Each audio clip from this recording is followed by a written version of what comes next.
Hello, and welcome to another episode of the Small Town Tourist Podcast, where we experience and explore everything that makes small towns great. I'm your host, Abby, and today we are deep diving into something that I absolutely love, and that is vinyl records. We are hanging out with Aaliyah from Indie Earth Records, based out of Buffalo, Minnesota. I have been a vinyl collector for over a decade now. My collection just keeps growing and growing and growing, and it's consuming my basement, but I'm totally cool with that. I love physically owning your albums and your music collection, and Aaliyah has just such a great personality. She's just got this great vibe about her, and she's celebrating being just over a year in business in Buffalo, and I'm so excited to help share her story on this podcast and talk more about the upcoming Record Store Day Black Friday event that her record store is participating in. So please be sure to check out Indie Earth Records in Buffalo. You can shop online, you can shop in person. I have all of her socials, all of her accounts linked down in the show notes below, and enjoy our time hanging out with Aaliyah. She is a ray of sunshine. You're going to love her. Okay, so whenever you're ready, start with your name, where you're from, and what you do. All right. Well, my name is Aaliyah Tucker. I am located in Buffalo, Minnesota, and I own Indie Earth. Which is so cool. I've been following you on TikTok for a while now, and I am so glad that when I reached out yesterday, you're like, yeah, sure, let's do this. I just think things like this are so much fun. Well, and it's just so cool because your logo is initially what caught my attention because it's plants, crystals, and records. Three things that I love. Yeah, it's not the most common collection of things in one store, but I think it works. I think it's so cool that it's in Buffalo too. I'm up in St. Cloud, so I'm a short drive away. Amazing. So how did Indie Earth come about? How did you come up with a plants, crystals, and record store?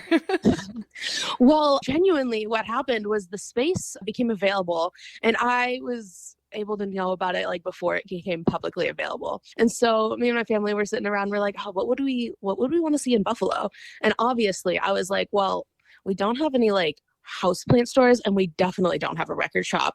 So those were like my main two inspirations. And then the crystals just sort of fell in after that. And we were kind of like joking around about it. And then I was like, what if I just did that though? And they were all like, okay. And so that's what I did. Do you come from a family of business people, entrepreneurs, or are you kind of the first? No, definitely the vast majority of us are. So my mom owns a furniture shop here in Buffalo as well. And then my dad does independent contract work. My sister does like dog training. So none of us have like conventional jobs. But that makes the family dynamic so much fun because you all have such fun stories to share, I bet. Exactly. None of us know what a weekend is.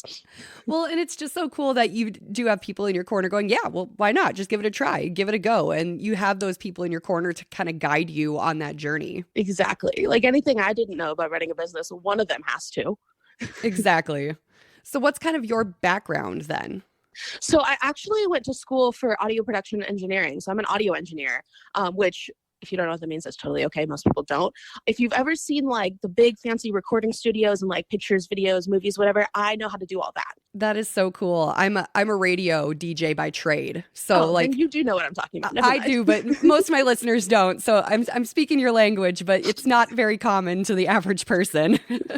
I'm always used to explaining it. I know you really got to dumb it down sometimes. It's like I plug things in. Basically, yeah. I make noises pretty. Where'd you go to school for that? The Institute of Production and Recording. Oh, IPR. Yes, IPR. When did you graduate? I graduated in 2018. Okay. Yeah, okay. So a while ago now. IPR. Oh my gosh. I actually toured that place. I went to Brown College down in Mendota Heights, but my initial plan was to go to IPR, but my tour guide there looked like Edward Scissorhands and it scared me as a 17-year-old, so that I didn't go there.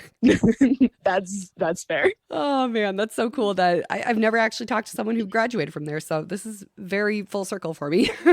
Amazing. Yeah, no, I did. I loved it. It was so much fun. Having that background in audio engineering, I'm just assuming that music was a part of your whole life. Oh, absolutely. I've been a musician for like as long as I can remember.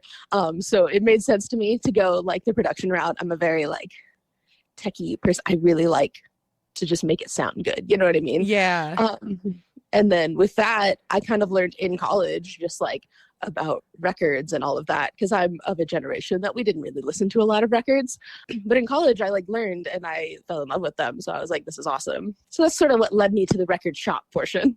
There has been kind of a resurgence with our generation of like rediscovering vinyl. Because, I mean, we grew up with MP3 players and iPods, and we kind of got the tail end of the cassettes and the CDs. But for the most part, we didn't get to hold our music in our hands. And I know for myself, like about, oh gosh, it's been about 10 years now, I inherited my grandparents' record collection when they passed away. And I'm like, this is now my entire personality. No, I get that. Have you been seeing kind of a resurgence in like the youth coming into your shop for records now, or is it still kind of more of the elder millennials? No, it's actually a lot of youth. I have to be honest with you. So I have a very weird demographic at my store. Most record stores do have an older demographic. I absolutely do not. My main demographic is less than 40 years old. Wow. For the most part. Yeah. That's crazy.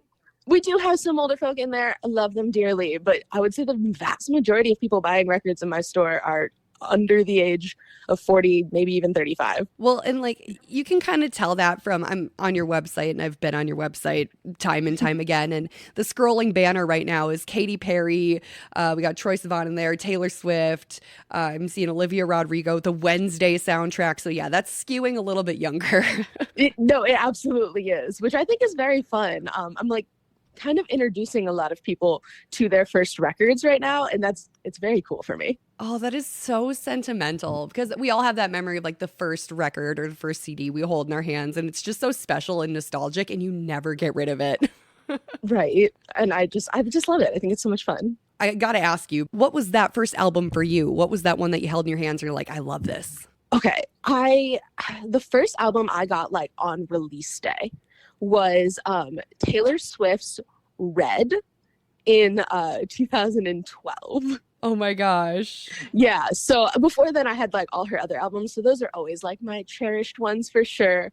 And like I was a big fan of Gretchen Wilson as a small child. But the first one I remember being like, no, I need this on release day. We're going to Target, Mom, was Red. Oh my gosh. And what a special album too. Like we all grew up with that one. Yeah, I love it. I still love it. I literally have a tattoo based on that album. Hell yeah.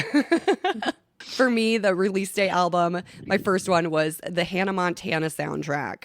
I love that. My first concert was the Hannah Montana Miley Cyrus double headlining tour. Shut up. No way. No, I know. Tell me all about it. People ask me all the time, like, what was your first concert? That's a normal thing to ask someone who owns a record store. And I'm always like, you're going to be embarrassed about the answer. And then I tell them and they all think it's great, which is awesome. But it is hysterical to have that as my first ever concert. I remember going to school the Monday after that show in Minneapolis. I didn't get to go to it, but some of my friends got to go and they all came in their concert t-shirts and I was like green with envy. I'm like, there's no way you actually went to that. Listen, it was a good show. I watch TikTok clips of it all the time. I am so jealous of anyone who got to be there in person. It was pretty great. I'm not going to lie to you. I'm so sorry you didn't get to go. That is such an interesting thing that your first concert was that, but you said you liked Gretchen Wilson as a kid. What kind of genre did you kind of lean more towards, or were you just kind of I'll listen to anything person? I mean, I'll always kind of listen to whatever, but I'm originally from Kentucky. Okay. And like my parents grew up Southern Illinois, Central Illinois, that kind of areas, where they all like kind of listen to a lot of country music. So I grew up on country, like classic country for sure. As I got older and like lived here, pop is definitely more the thing. So I got into that, but I really truly will listen to almost anything. I don't love progressive doom metal though. That's a tough one to get into. You know, a couple 12-hour long studio days listening to only progressive doom metal and you can never do it again. Ooh, that sounds brutal. Yeah, it was fine. I'm glad you survived that. We did. We survived. So how did you guys go from, you said your parents were Illinois, you were raised in Kentucky. How'd you guys end up in Buffalo? My dad got a job up here when I was quite small. I think I was like 6 or 7 or so. Moved to St. Michael, actually. And then we moved out here 5, 6, 7 years ago. Okay. Buffalo is such a great place. Buffalo's great. Love Buffalo. It's one of those like hidden gems where I'm always kind of jealous of people who live in Buffalo because you're kind of tucked away. You're not in the hustle and bustle of the cities, but you're nice and close to it for easy access to like resources. Exactly. Yeah, no, it's really great. We actually just hosted a Taylor Swift listening party for 1989 Taylor's version that came out. And we had a couple people come from Minneapolis and they're like, wow, we didn't know about Buffalo. We thought we were going to the middle of nowhere, but this is like a place. And I'm like, it is. It's a really cute place. Yeah, it's always a treat to end up in Buffalo. I think it's worth the day trip. It definitely is. How was the release listening party? Oh, it was so much fun. We always have a great time. I feel like I'm talking about Taylor Swift a lot on this call right now. But I talk about Taylor Swift a lot on this podcast, so keep bringing it up. Because I could talk about Taylor Swift all day long. No, but it was really great. Swifties are great people. I love them. And there's such a strong presence of them in Minnesota. I didn't realize it until the concert. 70,000 of us screaming all too well at the same time. It changes a person. And then I joined a group on Facebook called Swiftieapolis 2023.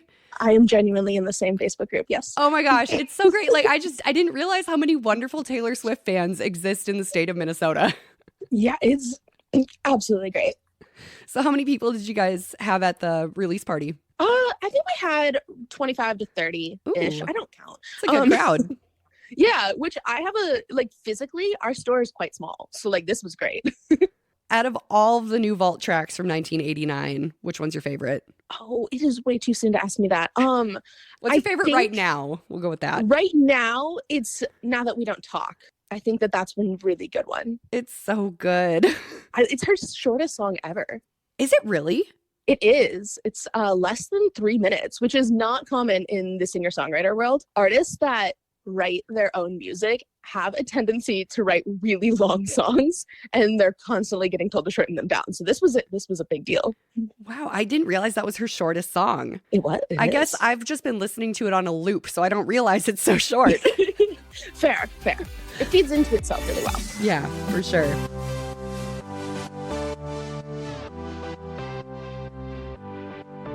We all have that one piece of clothing in our closet where when you put it on, you feel like a rock star, you feel like $1,000,000. And when you wear it out and about in public, strangers always come up to you and say, oh my gosh, I love that. Where did you get it? For me, that piece of clothing came from Sweet Bae Boutique in Piers. That piece of clothing is a denim jacket that is covered, like front, sleeves, sides, back, everything, in pinstripe rhinestones. When I wear it, I feel like a walking disco ball, and I love it. It's all I've ever wanted to be. I've been wearing it everywhere lately, and every single time I put it on and I leave the house in it, someone always asks me, where'd you get that? I need that in my closet. And I say, Sweet Bae Boutique in Piers. You got to go get one for yourself because it is incredible. And while you're there, check out all the other incredible clothes. I'm a huge fan of Sweet Bae Boutique. I have multiple pieces from them now.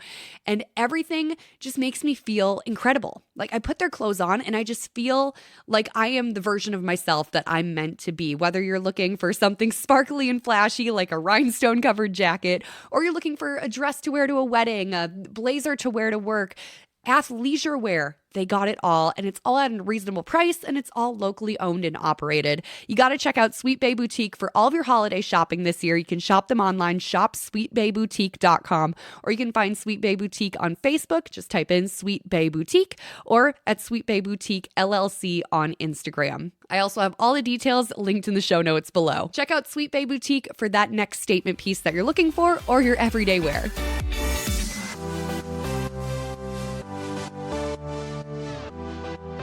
You got the store started, and when was the official opening date for you?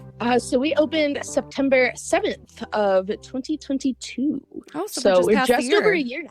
Yeah, we just passed a year mark, which is always a win for a business. Yeah, for sure. Especially one with a physical location. Yes, because we were our physical location for several months only before we went online with the records too. So we were doing the brick and mortar fully for a while. That's crazy because that's kind of backwards from where everyone else seems to be starting lately.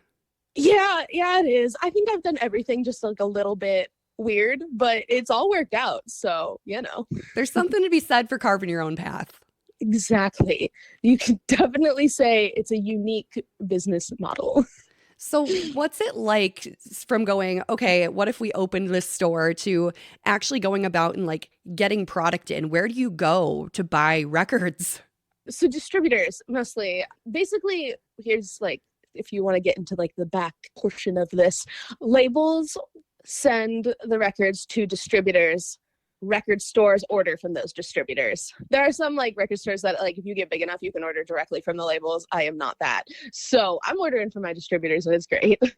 How do you get in contact with the distributors? Do you just Google like distributors near me? Well, it's kind of tricky. I'm not going to lie to you because they're all wholesale, right? So they don't have like publicly facing websites. You know what I mean? Mm-hmm. So I did a lot of research, went down like a lot of Reddit forums just to get like names that I could Google. You know what I mean? Yeah. Because once you have names, you can definitely find them.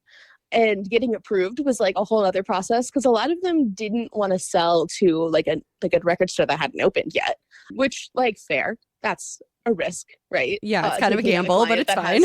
Nothing.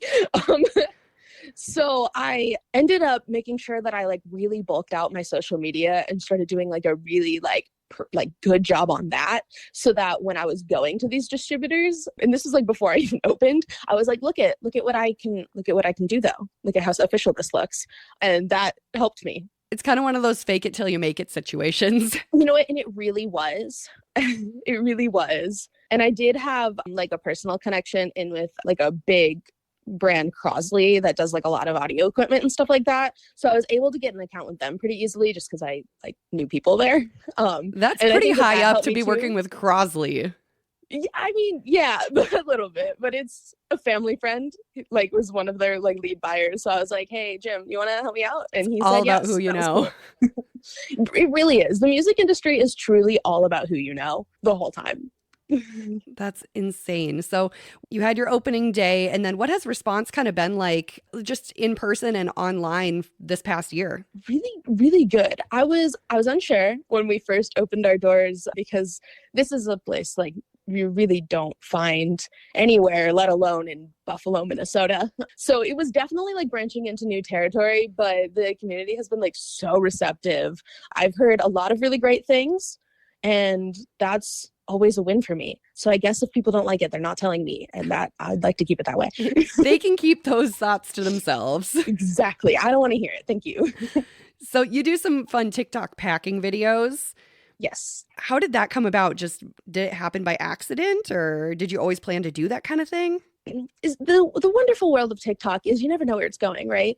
I knew that like to reach the demographic of people like myself, I'm on TikTok, so I should be making TikToks, you know what I mean? Mm-hmm. So I was just making them about the store, or like when we'd get new things in, or just like funny little trending sounds, whatever I was doing.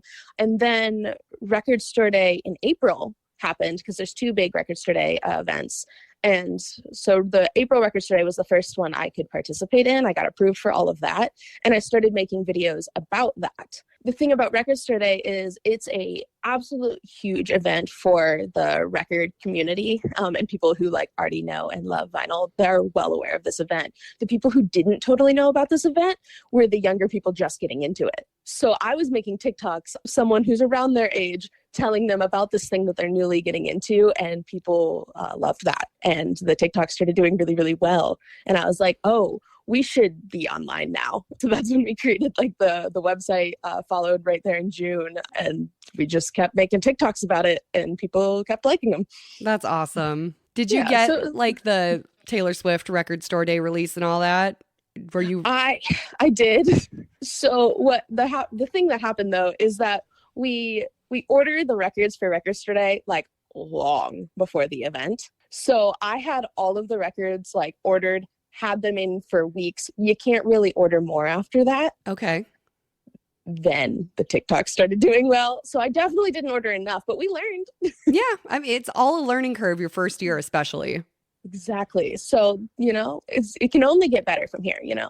There was one, what was the one that I wanted? Oh, the Bluey soundtrack from Record Store Day last April. I didn't even order the Bluey. I had no idea the demand. The demand for that was insane. Like it was insane. And I got so many questions on it. And I'm like, I don't even know I had to Google what Bluey was. I only know because I have nieces. That's fair. See, this was pre me having a niece, so I no idea. I like didn't associate with that many children. And the So I crazy was part is very like confused. all the adults wanted that one too. Right? Well, it was a cool. Okay, objectively, it was a very cool record. I believe it was pressed on a zoetrope, which basically means there's a picture on the actual vinyl, and when it spins, it looks like it's moving, Yeah, it was like the awesome. pictures. So that's very. I mean, it's a cool record. I wanted it just to hang it on my wall. Honestly, that's fair. That's totally valid. Oh, totally normal for a 28-year-old woman. Is what it is. You would have been really cool with your nieces then. I would have, yeah. And that's all I Mhm. want is the brownie points with the 4-year-olds. No, listen, I get it. I'm also on a personal journey to be the coolest aunt possible. So we're going to get there. You are leaps and bounds ahead. If you own a record store, like you're automatically the cool aunt. Yeah, but hear me out. My sister's still a dog trainer. That's Ooh, dog she's got the benefit. puppies. Dang And my it. sister-in-law also has some pretty cool sisters. So there's a lot of competition, but Ooh. that's neither here nor there. You got your work cut out for you, but I have That I do. all the faith in the world in you. Thank you. I appreciate that. So speaking of record store day, we got the next record store day is Black Friday, right? Yes. So Records Today, Black Friday happening, on Black Friday, which I think is the 24th this year. So what So- is going on for that? How are you preparing? TikToks. No, I'm kidding. So But like not kidding. I mean, kidding, not kidding. It's just part of the job now, I guess. So all our orders have been placed. I'm currently just trying to make room for everything, devise a plan on how in one night we're going to set everything up, because it is kind of a lot of like changeover that has to happen that night. Like it's a big to do for sure. But I'm really out here. Not a lot of people know about the Record Store Black Friday event. It is the smaller of the two events. So I'm out here just making sure people are informed that like, hey, this is a really cool thing that's happening really soon. And if you are curious about Records Today and want to experience one, this is probably a good one to experience first, because it's a little bit smaller, a little less overwhelming, and you can kind of really be prepared for next April too. So Yeah, I'm just I trying to didn't getting the word out. I didn't even know that there was a Black Friday record store day. And like I said, I've been in the vinyl world for about 10 years now. So it's great that you are making these TikToks and informing people because now I am prepared for it. Okay, fair. Also, though, we should probably explain what Record Store Day is, huh? Yeah, probably for everyone who's unaware. Yeah, no, it's not everyone knows about it. Record Store Day, the idea behind it is, so this is going to be a long-winded explanation. I'm so sorry about that. It's a podcast. Go as long as you want. Okay, fair enough. I talk a lot. I should have warned you that in the email. But anyway, Record Store Day, it was founded quite a few years ago. I want to say 15, 16 years ago, but my fact might not be totally accurate there. But the idea behind it was big box stores are able to get like really cool exclusive records sometimes. Think like Target always has their exclusive records. Urban Outfitters tends to do that. Walmart does sometimes. But an independently owned record shop, like I couldn't order the quantity needed to do that out of like my one little store, but they have millions of stores that they can fill, right? So the idea behind Record Store Day is for all the independently owned record stores to get together and be able to get ourselves exclusive records like that, to give people a reason to like come to our shops and to support small and to support indie. And it's also like a really awesome community builder where we just get to get people who love collecting records and love music together, like in one room. Just like really excited about that. So that is the idea behind it. It's really an event geared towards supporting your local record stores and shopping small, which is all of the good things I know this podcast is about. Heck yeah, it is. So that's the basic idea of it. In April, we get a list of around 300 titles, which are titles, different records, different albums that we are getting exclusively into indie record stores. For this Black Friday event, I think we have just shy of 200, somewhere in there. I didn't like count, but somewhere in that range. And it's all kinds of different genres. We're getting everything from like Olivia Rodrigo to I Wrestled a Bear Once. So we're getting a lot of really cool stuff in. That's a wide spectrum. They do it on purpose. They try to have something for everyone. So like we've got classic rock. We've got some R&B and hip hop. We've got pop coming in. We've got like folk. We've got Noah Khan coming. So it's a huge variety of music so that there's really something for everyone. And speaking of Noah Khan, oh my God, love him. No, I know. I love Noah Khan. I think like every woman between the ages of like 20 and 40 has a massive crush on him right now. Oh, absolutely. Absolutely.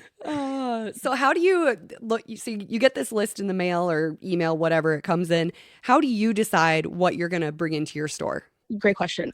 So here's what I did in April, because I genuinely at that point was so new to like ordering records for a store that I was like, I don't know, this is a huge list. I do not know how to do this.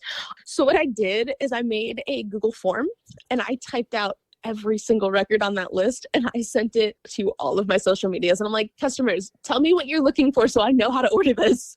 And they did, which was awesome. Aww. So then it gave me kind of like a cheat sheet of like, all right, well, more people are looking for this record than that record, so I'll order more of these, less of that one. And it actually worked out really well. And like, we're not allowed to do pre-orders or holds. So this list is like, it benefits my customers almost none personally to do this, but it helps me a lot. And they support me and care about me enough to make my life a little bit easier. And in turn, I'm ordering the records more of them want. And so I guess it does kind of make their life a little bit better. I mean, a pain in the butt to make a Google form with 200 titles on it, but how worth it, man. That is so worth it. I basically just have like a cheat sheet when ordering. I'm like, all right, this many of these, this many of those. That's so smart. Oh my gosh. I give you major which like props we're for not that. guaranteed to get all of those records when we order them. We actually don't know how many records we're getting until like the days leading up to the event. Seriously? But it does give us a way to start. Yeah, it's so here's I guess a couple more like behind the scenes type things for you. All the records have like a set amount that they pressed. So if you go actually on the Records Today website, it'll tell you they pressed 5,000 of these, 20,000 of these. Like it'll tell you exactly how many they pressed. Okay. And so we get the list. Around 2 weeks later, we have to submit our orders. And we order everything that we think we're going to want. And then it goes to our distributors and they allocate them out. So kind of, they all have their own like ways they do this. And I'm not like privy to their actual process, but they basically decide who gets how many until they're gone. Wow. They're just playing God. Yeah, basically. So like, let's pretend there's 100 of a record pressed, which there's going to be much more of that for all of them. And 200 were ordered by different record stores. Well, now everyone's only getting half their order. Mm-hmm. Pick your favorites. Basically, they try to be very fair about it. And I have some really amazing reps that do a really good job with it. So, but yeah, we don't actually know how much we're getting until like until they arrive, basically. Wow. And then like you said, you got to set up overnight. Luckily, you do come from a family of entrepreneurs and business people, so they're probably all cool with going and setting up after Thanksgiving dinner. Yeah, pretty much. This is gonna be our first Record Store Black Friday event, but they all helped out in April. It was kind of a all hands on deck situation. We locked the doors the night before and just tore the shop to shreds. Oh my gosh. I can't imagine. Like, it's got to be kind of fun and exhilarating. Exhausting, but exhilarating. Yeah, it's really fun. And April was our first one, so it was very cool to like prep this having no idea what to expect. And the community really turned out for us. So hopefully they'll do it again this Black Friday. Yes, everyone go and support. It's so important. Are there any special like pressings that you're personally excited for? I'm going to get my hands on the Noah Kahn pressing if it kills me. Luckily, you do have a little inside source to get I'm going to be first in line for sure. No one can really get in without me. So I do kind of have my pick, which I'm not going to lie to you. Very nice that I don't really have to stress about it too much. Yeah, there's something to be said for that. I'm definitely going to be grabbing that one. And also the Sia Christmas album that's coming out is very cool. Sia's got a Christmas album coming out? Yeah, it's gonna, honestly, the album might be out. I don't 100% know, but it's getting pressed to vinyl for Record Store Black Friday. Oh, is it the Every Day is Christmas album? Is that coming to vinyl? Yes, and the pressing is like very cool. It's like a white clear with like red splatter on it. It's very pretty. Oh, that sounds looks like so a candy fun. cane. That's so perfect for Black Friday because then you can listen to it all Christmas season. Exactly. We got a lot of good Christmas stuff coming for Record Store Black Friday. That's awesome. So if people want to stay up to date with kind of what's going on with Indie Earth as you get ready for this event and as you get ready for the holiday season, where can they follow you? Oh, you can follow me on every social media that exists. We are at indie_earth on most things. At indie_earth with another underscore on Instagram because they wouldn't let me have my handle. Boo, Instagram. Yeah, it's like someone already has it, but they're not using the account. That's the trying to see what I can do. I know, but I didn't know how to like obtain it, so now I don't have it. Oh, you just work with what you got. It's fine. If you type in Indie Earth, it comes up. You'll see the like little record with the Earth logo. You know you're there. Yep. And I'll have everything linked in the show notes as well. So if you want easy access, excellent. just scroll down on this podcast and click all the links down there. Perfect. Aaliyah, this was such a pleasure. I could talk to you for days and days about music and records, and I got to make my way to Buffalo and meet you in person. Oh, absolutely. We'll have to do this again sometime. Yes, for sure. If there's a big album that comes out, if there is a second 1989, like they keep saying, we'll do something in person for it. Okay, I'll break the rumors here. As far as I'm aware, there is not. And if there was, it would make every record store owner very stressed. If she does do it, hopefully she waits till after the holidays so you guys are a little more calm. Fair. If she does do it, I hope she just tells us in advance. A little heads up from Taylor would be nice. It's like, well, can we just call her up? Oh, wouldn't that be a dream? Oh, it really would be. Awesome. Well, Aaliyah, thank you so much for taking the time to call me today. I really appreciate it. Absolutely. Thank you for inviting me on. This was so much fun. Thanks for checking out another episode of the Small Town Tourist Podcast. A huge thank you to our sponsor, Sweet Bay Boutique. Be sure to check out that boutique in Piers, Minnesota. All the details are in the show notes below. If you're looking for more content from the Small Town Tourist, you can always find me at the Small Town Tourist on Instagram or at thesmalltowntourist.com. If you know of something cool that I should look further into, be sure to send me an email, Abby, ABBEY, at thesmalltowntourist.com.